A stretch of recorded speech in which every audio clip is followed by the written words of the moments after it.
IPL 2026లో ఉర్వి Patel వరుసగా 5 సిక్సర్లు బాదుతూ IPL చరిత్రలోనే అత్యంత వేగంగా అర్ధశతకం సాధించాడు. ఈ రికార్డును అతడు యశస్వి ఐసల్తో కలిసి పంచుకున్నాడు. మాజీ భారత్ ఆల్రౌండర్ రవిచంద్రన్ అశ్విన్ ఉర్వి పటేల్ ఆడిన అద్భుతమైన ఇన్నింగ్స్పై ప్రశంసల వర్షం కురిపించాడు. లక్నో సూపర్ జైంట్స్పై ఆదివారం జరిగిన మ్యాచ్లో చెన్నై సూపర్ కింగ్స్ భారీ లక్ష్యాన్ని ఛేజ్ చేసి విజయం సాధించడంలో ఉర్విల్ కీలక పాత్ర పోషించాడు. చెన్నై సూపర్ కింగ్స్ ముందు 204 పరుగుల భారీ లక్ష్యం ఉండగా జట్టు పరిస్థితి అంత సులభంగా కనిపించలేదు. ముఖ్యంగా 2019 తర్వాత IPLలో 180కి పైగా లక్ష్యాన్ని సిఎస్కే ఒక్కసారి కూడా విజయవంతంగా ఛేజ్ చేయలేదు.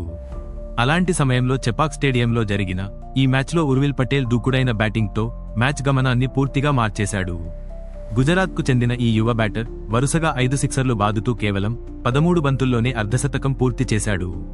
దీంతో ఐపీఎల్ చరిత్రలో అత్యంత వేగంగా 50 చేసిన ఆటగాళ్ల జాబితాలో యశస్వి జైస్వాల్ రికార్డును సమం చేశాడు. ఈ ఇన్నింగ్స్ను అశ్విన్ ఐపీఎల్ 2026 సీజన్లో ఇప్పటివరకు వచ్చిన అత్యంత ముఖ్యమైన ఇన్నింగ్స్ గా అభివర్ణించాడు. మాజీ భారత్ ఆల్రౌండర్ రవిచంద్రన్ అశ్విన్ ఉర్వి పటేల్ ఆడిన ఇన్నింగ్స్ను ఐపీఎల్ 2026 సీజన్లోనే అత్యంత కీలకమైన ఇన్నింగ్స్ గా అభివర్ణించాడు. గత 7 సంవత్సరాలుగా చెన్నై సూపర్ కింగ్స్ 180కి పైగా లక్ష్యాన్ని విజయవంతంగా ఛేజ్ చేయలేకపోయిందని, కానీ ఉర్విల్ దూకుడైన బ్యాటింగ్ వల్ల ఈసారి జట్టు సులభంగా లక్ష్యాన్ని చేరుకుందని అశ్విన్ పేర్కొన్నాడు.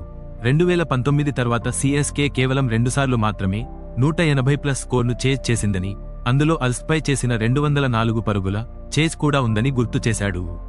అశ్విన్ మాట్లాడుతూ ఉర్విల్ బ్యాటింగ్ చేసిన తీరు అద్భుతం. ఒక్క క్షణం కూడా సింగిల్ తీసుకోవాలా అని ఆలోచించలేదు. అతను ఆడుతున్న తీరు చూస్తుంటే రికార్డు కూడా బద్దలు కొడతాడనిపించింది. ఇదే దూకుడు కొనసాగిస్తే సిఎస్కే వరుసగా 6 విజయాలు సాధించే అవకాశమూ ఉంది అని చెప్పాడు. అయితే మధ్య ఓవర్లలో సిఎస్కే నెమ్మదిగా ఆడటం వల్ల ఉర్విల్ ప్రభావం కొంత తగ్గిపోయిందని అశ్విన్ అభిప్రాయపడ్డాడు. కేవలం 23 బంతుల్లో 65 పరుగులు చేసిన ఉర్విల్ ఇన్నింగ్స్ మ్యాచ్ను పూర్తిగా మార్చేసిందని, అలాంటి ఆటతీరుతో ఎవరైనా బ్యాటింగ్ చేస్తే పవర్ ప్లేలోనే మ్యాచ్ ముగించవచ్చని పేర్కొన్నాడు. అతను ఇంకా మాట్లాడుతూ రుతురాజ్ గాయక్వాడ్ కూడా తన టెంపో మార్చి మరింత దూకుడుగా ఆడగలడని అన్నాడు. కార్తిక్ శర్మ చేస్తున్నట్టు అతడు చేయగలడు. ఉర్విల్ను టాప్ ఆర్డర్లో పంపాలి. ఎందుకు కింద ఆడిస్తున్నారు? అతను పవర్ ప్లేలోనే మ్యాచ్ను ఫినిష్ చేసే సామర్థ్యం ఉన్న ఆటగాడు అని అశ్విన్ వ్యాఖ్యానించాడు. రవిచంద్రన్ అశ్విన్ ఇంకా మాట్లాడుతూ చెన్నై సూపర్ కింగ్స్ బ్యాటింగ్ లైనప్లో మంచి పవర్ ఉన్నప్పటికీ డేవాల్డ్ బ్రేవస్ ఇంకా పూర్తిగా తన స్థాయికి తగ్గ ప్రదర్శన ఇవ్వలేదని అభిప్రాయపడ్డాడు.